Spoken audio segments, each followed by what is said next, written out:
Hi, everybody, and welcome back to another episode of the Sound Good podcast. I'm your host, Michael. What's up, cutie? I'm Micah. I said my name. Continue. Good one. Yeah, you did. You said your name. On today's episode, we're going to be talking about two new albums by pop-punk bands Real Friends and Abandoned by Bears. Both of these albums came out rather recently. The Real Friends album came out on the 13th of July, and when did the Abandoned by Bears album come out again? August 24th. August 24th. Okay, so another very recent one. So to start things off, we're going to start with Micah's listen of the new Real Friends album, Composure. The record came out, like I said, July 13th this year on Fearless Records. It is the band's third full-length album. Is it? Yes, it is. For real? It is. Yep. Wow. I thought they were more established than that. No, they're only three albums. Okay. And it had a vinyl release, and I know of two different variants, one of them being the limeade variant, which is kind of like a seafoam green and like a baby blue, like similar to the album cover color, mixed together in kind of a milky marble look kind of thing. It's a really nice looking vinyl. I like that one a lot. And then the other one is an ocean blue marble, for lack of a better description. Yeah, it's you already described the limeade one, right? Yeah. Yeah, okay. Why don't you put me first for once and spare me the bad news? Yeah, so without further ado, Micah, what did you think of the album Composure by Real Friends? So, yeah, I wasn't paying attention a lot to your texts when you were telling me about how you added this Nice. to the list to listen to. So, oh yeah, you remember when you texted me asking, hey, have you listened to the stuff yet, like 5 days ago or something? Uh-huh. And I said, yeah. Yeah. Sorry. I listened to the With Iowa in Between, from the last episode, like the day after we recorded the previous episodes, so like a week ago. I just listened to it once, and then I didn't listen to Composure by Real Friends until 2 days ago for the first time. Nice. It's pretty good. So I had no idea. Honestly, I don't think it'll be too hard to talk about it because I mean, like I said, it's a pop punk album. Yeah, no. So it was actually really easy to spin over and over. Yeah. Yeah. Oh yeah. I do have some things about it that I kind of noticed, but yeah. So since I wasn't paying super hard attention, I didn't realize that it would be pop punk at all. I'm a good friend. I listen, and so when I started it up, I mean, you see the album cover and you're like, "That's really good color scheme. That's amazing." Because I love that shade of blue just on principle. Yeah, it's very nice, and I think this, not despite, in light of me complaining about Nothing's album art from the last episode, I think the album art for this album actually really gives you a good feel of what the music's going to sound like for the most part, and it kind of works with the album title too, because the light blue kind of makes you feel calm, and like that's part of Composure, I guess. Yeah, and plus I guess like the autumn color with the bird. I mean, the bird itself doesn't, but the shade that it is invokes autumn. But yeah, and then the rain, so you kind of think of like kind of late summer rain. So yeah, which we have been getting a ton of, and that's actually what I was walking through to my car when I was listening to this for the first time. Perfect. So it was perfect. But yeah, so I didn't know what to expect, and was just starting at like such a strong first track, Me First. Yeah. Like I was like, all right, I have to listen to this to talk about it for the episode. Let's go. And then it just starts out with the I'm at best your second option like thing, and I was just like I just had the biggest smile on my face for that entire first song. See, like I actually I'm not surprised that we're talking about this anymore, but I am very happy that I actually decided to listen to this album before recommending it to you. Because I used to listen to Real Friends back when their last album came out, which the name of the album, I'm blanking on it. I know that's going to really suck, but whatever. Anybody who knows who Real Friends are knows what their last album was called, and they know what I'm talking about. But anyway, I wasn't a big fan of that album, so I kind of stopped listening to Real Friends. And then this album came out, and I saw press about it, and I was like, it's another Real Friends album, whatever. I'm not going to really care too much about it. But then I saw somebody compare it to this older pop punk band called The Starting Line. Okay. And I love The Starting Line. They're probably one of my favorite mid-2000s pop punk bands to ever exist. Huh. So I've never when heard you somebody bring them made... up. Huh? I've never heard you bring them up. Well, I mean, we don't talk about pop punk very often and just all that stuff, but... Yeah, no, never. Yeah. It's like the 4th episode. No, they're a really niche kind of sounding pop punk band, though. They don't sound like a lot of the other... I mean, they do, but they don't. But whatever. So once I heard that comparison made, I was like, okay, maybe I need to give this album a chance. And I'm very glad I did. Because, like you said, songs like Me First, Take a Hint, and From the Outside... Yeah. Unconditional Love was one too, but like those 4 tracks specifically, I felt like I was listening to an old Starting Line album. Like it was interesting. Okay. Like kind of like you said, once I heard it, I got a big smile on my face. I was like, oh yeah, this is gonna be good. So it's really good that it started off good for you too. Then I had that jarring realization too when we were looking up info just about it, and I saw the thumbnail for the video for Me First, and I realized that I came across the band when that single was first released, like back in July, because this was from Fearless Records, I want to say, right? Yeah, Fearless. Yeah, so I followed them. And was it Me First or Ripcord? Because I know Ripcord was a single. It was Me First for sure. Okay. Yeah, that single was released July 13th. I want to say. With the album? What? Because the album came out July 13th. Oh, sorry, my bad. For whatever reason, my brain thought that the album came out in August still. No. Because I'm a fool. No, this is one of the older albums of the new like timeline we're trying to stick in. So I like this timeline a lot. But yeah, I don't know. The video didn't really sit well with me just because of it felt a little too poppy with the straight yellow background that they had, I think, just from first view for me. Yeah. You know, I think it helped a lot to just kind of only hear it with no visuals for the most part. Because I think I was a little eye-rolly when I saw the video for the first time, but yeah, I'm a different person than I was back then, though. I'm a different person than I was 20 minutes ago. Yeah, so I really appreciate, like, this is a very bubbly album.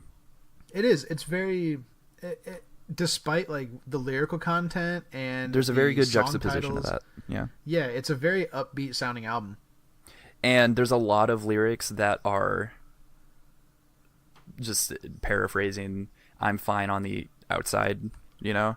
And I think that that's like reflected really well in terms of it sounds super happy, but the content of the lyrics are dark. That's like a really good metaphor. Yeah, it's also reflected very well with like songs like From the Outside and Smiling on the Surface. Actually, that, I don't know, maybe they kind of pushed that a little too far. You think? Maybe, yeah. Like, I remember that popped up probably From the Outside, and then, yeah, you get to Smiling on the Surface, and you're like, okay, I get it. You're a little sad. I get it. You're smiling, but you're sad inside. Me too. But aren't we all? Aren't we all? But was there anything like that? Anything specific that stood out to you on this album? I think the album's a little front loaded. Yeah, I could get that. In terms of like they put all of the catchiest stuff is the first half, I would say. I will say though, I do think the last track on the album is probably my favorite. Take a Hint. Yeah, that song is very good. I like the chorus in it a lot. Yeah, I'm not going to embarrass myself by trying to remember lyrics off the top of my head. But I do remember Take a Hint, specifically when I got to Take a Hint, every time I was like, all right, cool. This is the end of the album. This is the good last song. Mm-hmm. Was not a big fan of Ripcord, the leading single for this album. Yeah. I thought it was okay. I think that's kind of another reason that turned me off of this album, like initially from listening to it, was Ripcord was kind of a letdown. Yeah, so it's one of those things where you get through Smiling on the Surface, and I think, yeah, absolutely starting with Hear What You Want, you start to just hear songs that are kind of the same thing that you just heard again, just with different melodies, I guess. And it just starts to feel a little samey. Yeah, I can feel that. But then, like, yeah, it's still not bad to listen to. Oh, no. But none of them are standing out as much as they were. But then Take a Hint is a great closer. Oh yeah, for sure. Definitely. I think Take a Hint can fall into that category we have starting with the Foxing album with it's a good ending track. It's I think it's a very good closing track for this kind of album. That might be kind of a weird syndrome that it totally happens where just the middle of the album is where they're kind of like, we don't know, like these don't fit at the front or the end of the album, because I would kind of be a little meh. Yeah. I do remember that it got a little eye rolly for Get By. Yeah. A little bit. Just I wasn't into the chorus. The You'll Get By While I Get Better. It's a good melody. It's just kind of cheesy for me. Yeah, the chorus is definitely, it sounds cheesy, but like it sounds like, stereotypical pop. Like it'll get stuck in your head, but I don't. It's not enjoyable stuck in my head for me. Yeah, personally. I mean, now that you mentioned it, now that you said the lyrics, now I am hearing it in my head perpetually. So thank you. Yeah, and like, yeah, it's not that that's a bad thing. It's just it's not the most. It's not original. No, it's been done before. It's the cheesiest pop punk line. Trope. Yeah, yeah, it's a trope. It's a thing. I'm sure they've written a song about that already. Probably, yeah, like the 5 before it. Ooh.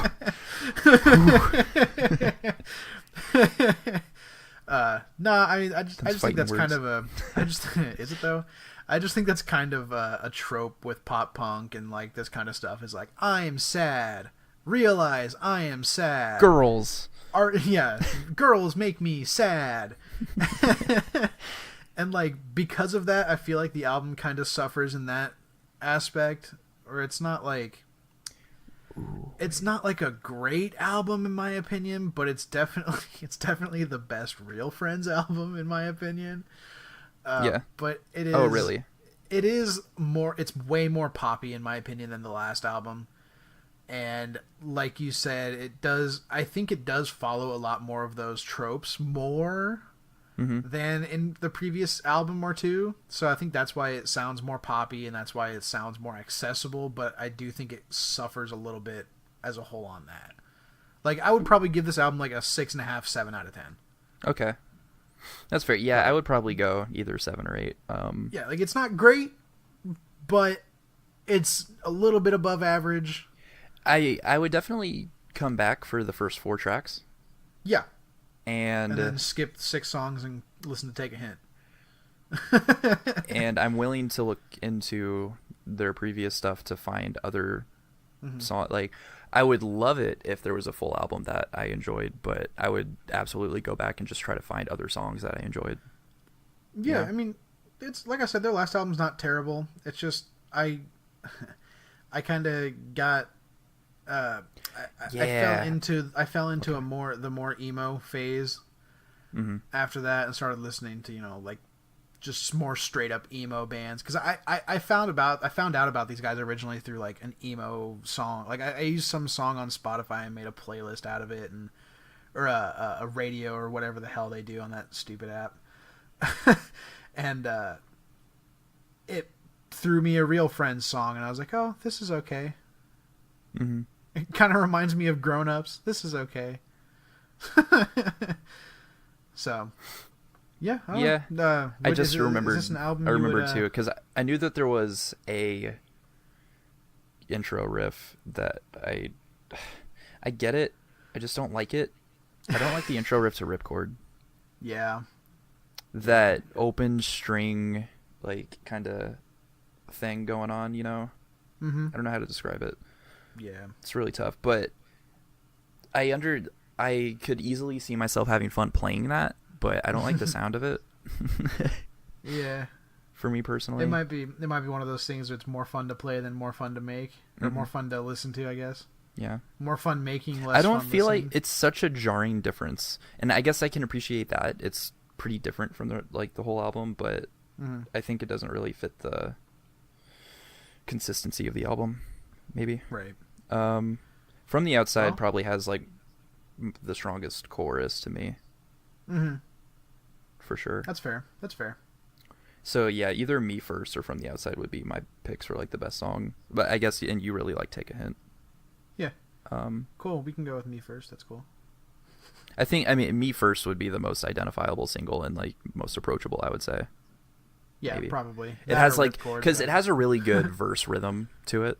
Mm-hmm. You know, that pop punk, when they can pull that off, it works really well. Mm-hmm. Yeah. So let's go and, hey, do you want to talk about something pretty similar but with a lot more metalcore in it? Now I am so far gone. I don't know where I belong. I'm finding hard to carry on with all these curses. Okay.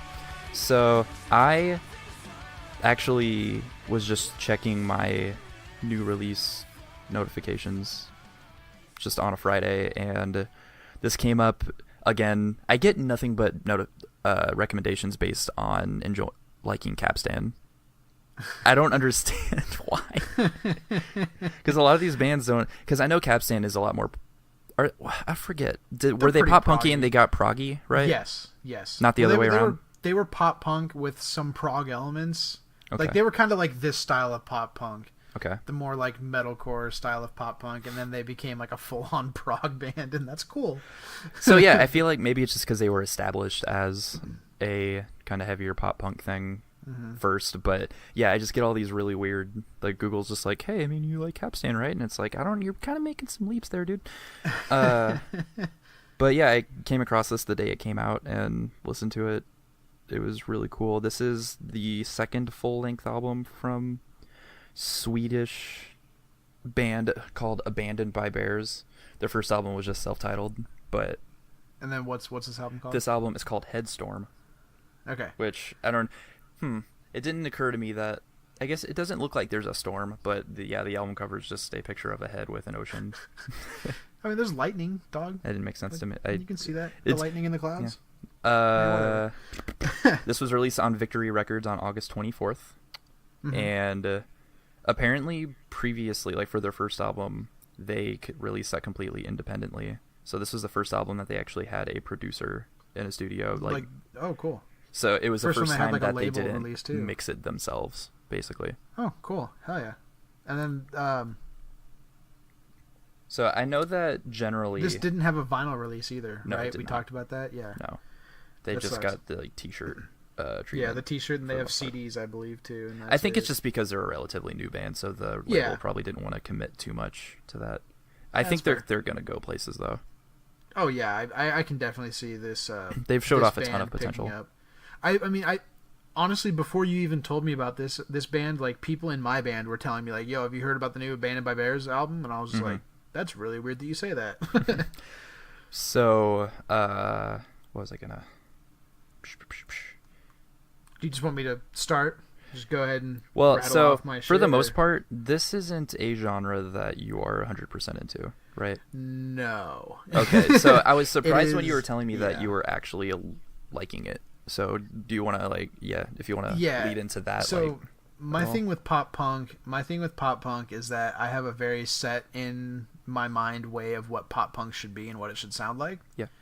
And breakdowns and chugs do not fit in that narrative. In that sense, hopefully we don't alienate all the 12-year-olds. You don't like A Day to Remember.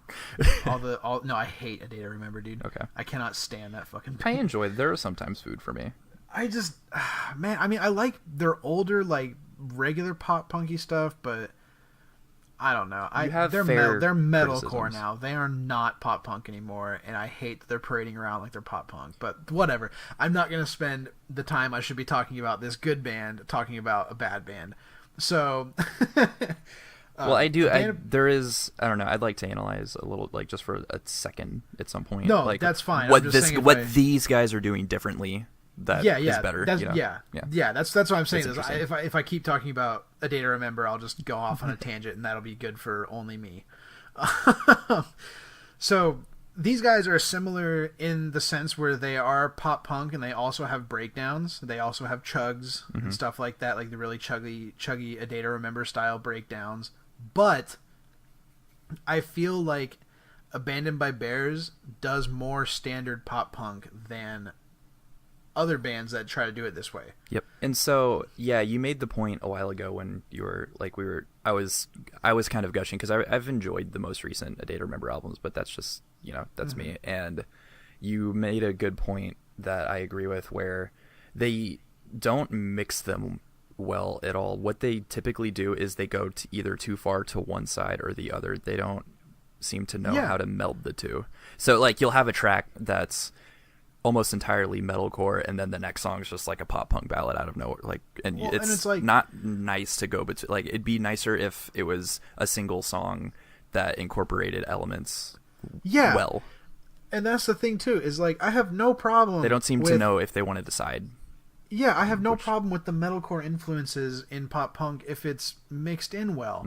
But you can't go from, hey, we're going to only sound like a pop punk band for the first 30 seconds of this song, and now, without any kind of transitional change whatsoever, we are going to sound like a metalcore band for the next minute and a half. And so it's really interesting to me, like, I was paying attention a lot more on my most recent listens, and it seems like Abandoned by Bears, they really started out the album, like, I think the first two songs, maybe, don't even have any harsh...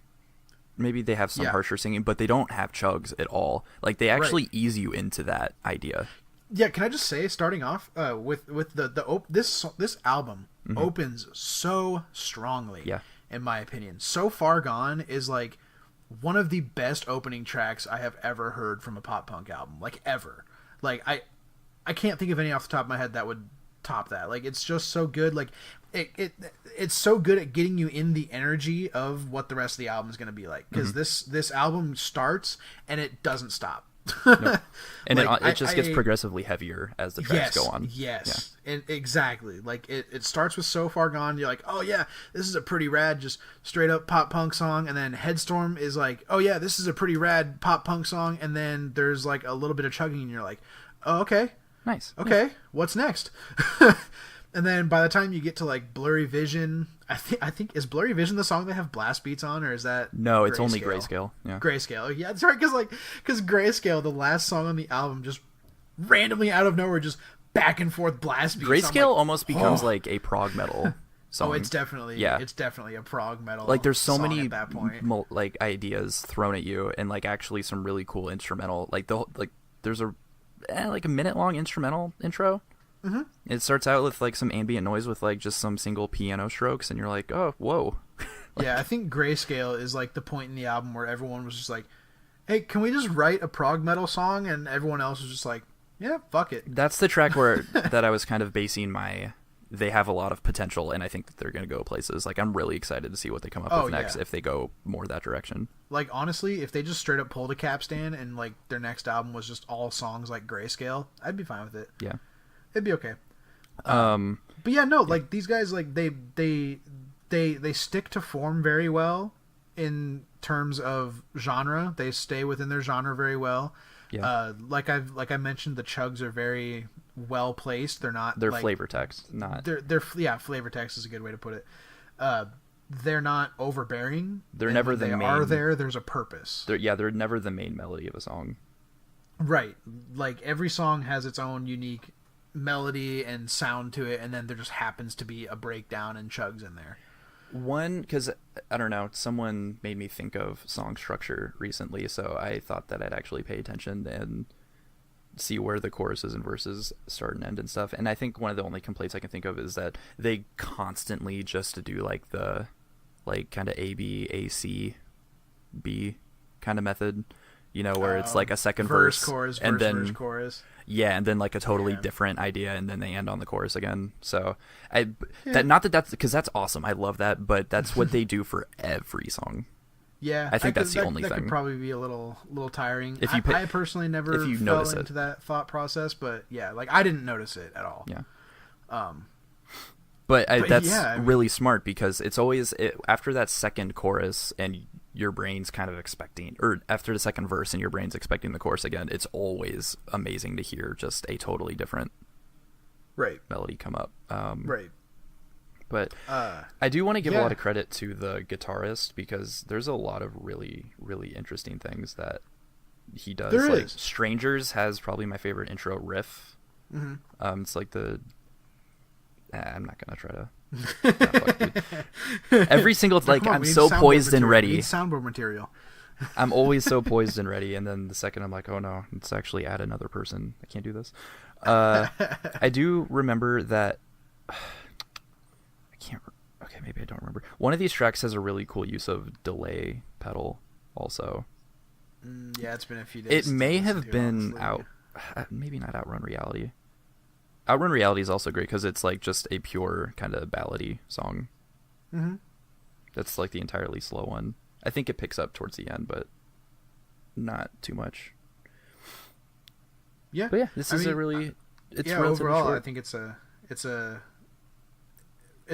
a relatively good album. I think it's a fairly good album within the modern pop punk genre. What's that? I do want to say, like, so there are the screams are basically almost identical to A Day to Remember. It's a lot of parts, Yeah, like in terms of how they sound. So yeah. I mean, if you There's that a makes lot you of there's a lot of parallels between the two bands. Honestly, I just think everything A But- Day to Remember has been doing, Mhm. Abandoned by Bears has just done better. I will give them the singer also some like like a little shout out though because he uses a few different pop punk styles of clean singing, which is really neat. Oh, yeah. He does have one that he sticks to for the majority, but he does kind of go between like 2 or 3 kinds that you've heard. Like there's no new ideas anywhere on this album, but there's but the execution mix. of existing ideas Yes. is good enough to And they don't rely on overcome a single idea. Yes, ever. yes, They yeah. they looked at what pop punk / metalcore have been doing, and they pulled a lot of different influences. and it just seems like Yeah. it seems like they did that and they looked at all those things and they just said, now how can we include all of these and make them good? Mm-hmm. And then they did it, and then now you have Headstorm. There may be like 2 tracks, I can't think of them, but just looking at the names, maybe like 2 songs that maybe they could take out or something, because it does start to feel a little long towards the last third.